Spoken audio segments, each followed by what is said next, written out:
picture kita nyo. At yung ating natitira is continue pa rin, kuha pa rin to sa 6 at 7 harvest. Kaya pa to.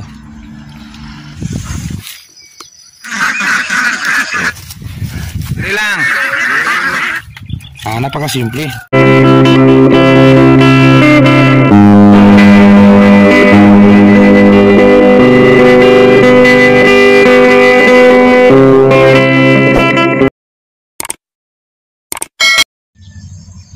Sakto morning mga kasakto.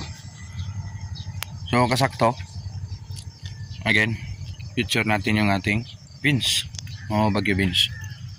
So kasalukuyang nag-harvest doon sa pinaka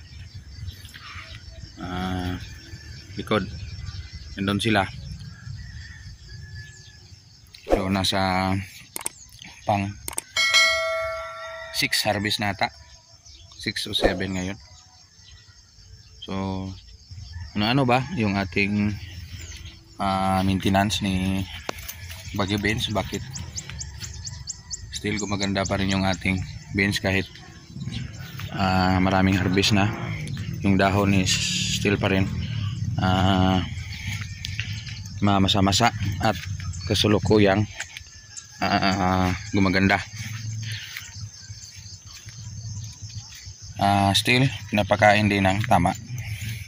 Every 15 days bigay ng fertilizer, potassium na kasi nasa nagbubunga na yung ating tanim. Second, insecticide management. Tuloy pa rin yung tira ng insecticide at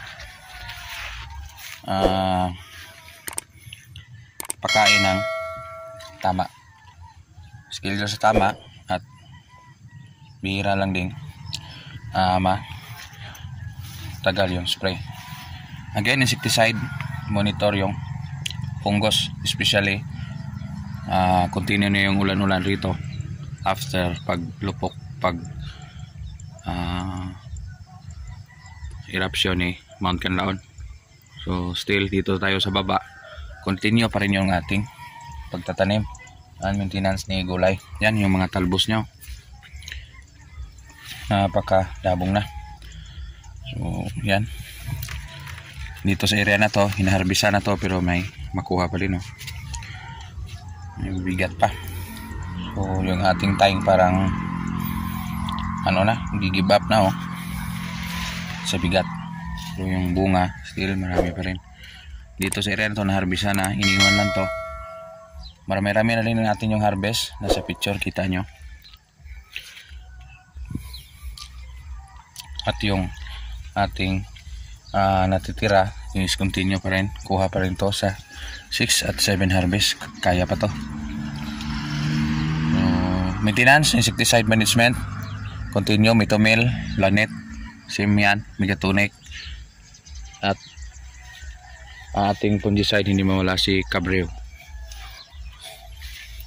Ano ba yung ating purpose? Bakit hindi natin iniwan si Cabreo at saka si Alika? Yun ang pinaka best maintenance pag bumubunga yung tanim. May foliar, and then gamit din ng tamang insecticide. Every after harvest, every 2 to 3 days, insecticide and proper maintenance, gaya ng pakain. Every 15 days pakain, every 2 days, 2 to 3 days harvest, and then after harvest spray. Yun ang pinaka basic sa ating beans na tanim. Sa area 1 natin, yung sitaw at saka natin hindi pa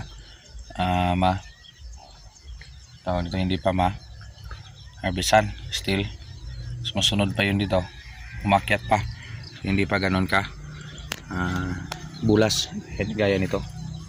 Ano ba yung ginawa natin bilis lumaki ito?